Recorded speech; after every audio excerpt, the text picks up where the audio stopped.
Il Presidente Patuanelli illustra l'interrogazione numero 2319 concernenti le fonti di finanziamento per l'aumento delle spese militari. Prego, Presidente Patuanelli.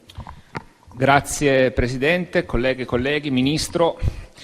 Nonostante l'entusiasmo di maggioranza e governo, la condizione economica reale del Paese è, a nostro avviso, molto preoccupante, figlia di una crescita inesistente e di azioni inadeguate da parte del governo per sostenere la crescita, sostenere gli investimenti degli imprenditori, per sostenere famiglie che fanno difficoltà ad arrivare sempre di più, fanno difficoltà ad arrivare a fine mese, persone che riducono la propria spesa alimentare e riducono addirittura l'accesso alle visite sanitarie, quindi rinunciano a curarsi per i costi della sanità privata, posto che le liste d'attesa della sanità pubblica sono sempre più lunghe. Quindi una condizione che, nonostante il favore delle agenzie di rating e di qualche consesso internazionale, in realtà nell'economia reale sta mostrando dei grandi segni di preoccupazione. In tutto questo però c'è un dato concreto, l'impegno che questo governo ha assunto ad aumentare le spese militari. Nel documento di finanza pubblica del 2025 si parla e si prospetta di uno stanziamento extra, oltre alle spese attuali, pari allo 0,15% del PIL del 2026, ulteriore 0,15 nel 2027 e uno 0,2 nel 2028. Questo significa sostanzialmente una crescita della spesa militare di oltre 23 miliardi di euro nel triennio 26-28. È evidente che queste sono risorse che in qualche modo il governo, essendosi impegnato a spendere, deve reperirle, e il reperimento delle risorse non ha infinite forme e modalità. Si possono reperire facendo un ulteriore deficit, accedendo al fondo europeo SAFE, Security Action for Europe, o attraverso emissione di titoli, insomma, tagliando servizi e tagliando quindi su ciò che serve ai cittadini. Quello che non è chiaro, ed è l'oggetto della nostra domanda, è come voi vogliate reperire queste ingenti risorse, perché il Paese, che ha le difficoltà che prima ho enunciato e che si accinge ad affrontare un 2026 in cui questo governo ha previsto nuove tasse per i cittadini, il pacco della tassa sui pacchi, l'aumento del diesel, l'aumento dell'RC, quindi una serie di misure che certamente non agevolano la vita dei cittadini, e tutto questo ci sembra evidente soltanto per spendere per le armi. Le chiediamo quindi di chiarirci dove volete trovare queste risorse. Grazie. Ora il Ministro dell'Economia e delle Finanze, onorevole Giorgetti, risponde all'interrogazione illustrata. Prego, signor Ministro. Signor Presidente, onorevole senatore Patuanelli, per quanto riguarda il rafforzamento della capacità di difesa e sicurezza, anche al fine di ottemperare agli impegni presi durante il summit della NATO tenutosi all'Aia lo scorso giugno, appare cruciale attendere gli esiti della stima del deficit del 2025 che l'Istat notificherà alla Commissione europea a marzo.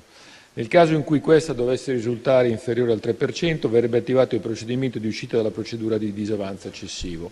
Ciò consentirebbe di confermare gli intenti contenuti nel documento programmatico di finanza pubblica, ossia l'incremento della spesa per sicurezza e difesa graduale, con un'incidenza sul PIL che può crescere fino a 0,5 punti percentuali entro la fine del triennio, coperto dalla legge di bilancio. A riguardo, nella misura in cui, grazie all'attivazione della clausola di salvaguardia nazionale, sarà tollerato un sentiero di crescita della spesa netta più ampio in ragione delle sole maggiori spese in difesa e sicurezza, l'aumento della spesa prospettato non comporterebbe nessuna rinuncia alle spese dedicate alle principali priorità di natura sociale, quali quelle ricordate dagli interroganti.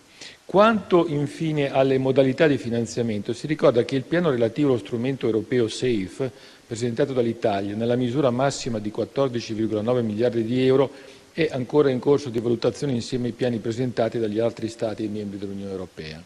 L'adesione al programma SAFE comporta una dilazione molto in avanti nel tempo della restituzione del relativo prestito rispetto alla emissione di titoli del debito pubblico, nonché i risparmi conseguenti al differenziale nel tasso di interesse pagato. Al contempo implica la necessità di sottostare a una serie di regole sostanziali e procedurali che limitano la discrezionalità dei singoli Stati aderenti. Inoltre, ulteriori benefici indiretti potranno derivare da effetti quali il rafforzamento della cooperazione e del coordinamento con altri partner e l'integrazione della catena del valore a livello dell'Unione Europea, nonché dal contributo alla crescita nel settore industriale. Si precisa poi che l'attivazione della clausola di salvaguardia è funzionalmente collegata allo strumento SAFE, ma è indipendente da questo.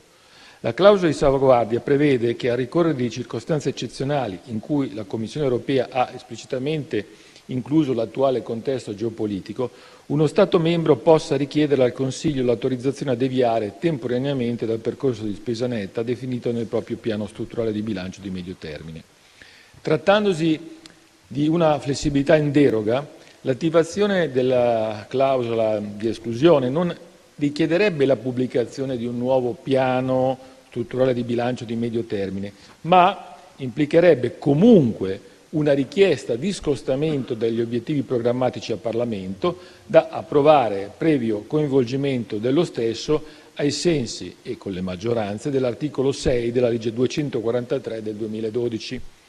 Ogni valutazione in merito agli strumenti che saranno impiegati e al quantum delle spese oggetto dell'interrogazione avverrà in conformità a quanto previsto dall'ultimo documento di finanza pubblica e nella risoluzione di approvazione dello stesso, all'interno del quale sono stati definiti i limiti superiori in percentuale al PIL del maggiore indebitamento. Grazie signor Ministro. Interviene in replica il senatore Patuanelli, prego. Sì, grazie Presidente, grazie Ministro. Io oggettivamente non sono soddisfatto della risposta perché non ho davvero capito verso quale strada si sta orientando il Governo. Questo mi sembra del tutto evidente. Dobbiamo aspettare marzo per capire se usciamo dalla procedura di infrazione, perché questo consentirebbe alcuni spazi che altrimenti non ci sono, però intanto l'impegno a spendere quei soldi c'è ed è scritto nero su bianco e il Governo si è impegnato a farlo in sede NATO. Quindi noi stiamo in qualche modo ipotecando molte risorse di questo Paese e non abbiamo ancora capito quale strada percorreremo per trovare quelle risorse, e dire che non ci sarà nessuna incidenza rispetto agli altri servizi mi sembra davvero incomprensibile il motivo per cui lo sosteniamo e il Governo lo sostiene. Non lo sosteniamo noi ovviamente, perché è del tutto evidente che, al netto del fatto che l'uscita dalla procedura di infrazione ci apre alcuni scenari in cui la contabilizzazione di quelle spese non ha un effetto rispetto ai dati macroeconomici in rapporto alla nuova governance europea, ma quei soldi poi vanno spesi e trovati comunque. Perché vede, noi abbiamo subito per mesi la narrazione del buco di bilancio del superbonus che in realtà sul bilancio non ha nessun effetto e che per colpa di quel buco non abbiamo potuto fare tutte le misure che servivano al Paese, e poi oggi ci venite a dire che invece spendere 23 miliardi per le armi non incide minimamente sui servizi essenziali ai cittadini. Ora, io questo doppio pesismo onestamente non riesco a capire come si fa a sostenerlo, e oggettivamente non sono riuscito a capire nella sua risposta quali sono le intenzioni di questo Governo. Grazie Ministro. Grazie Presidente Patuanelli.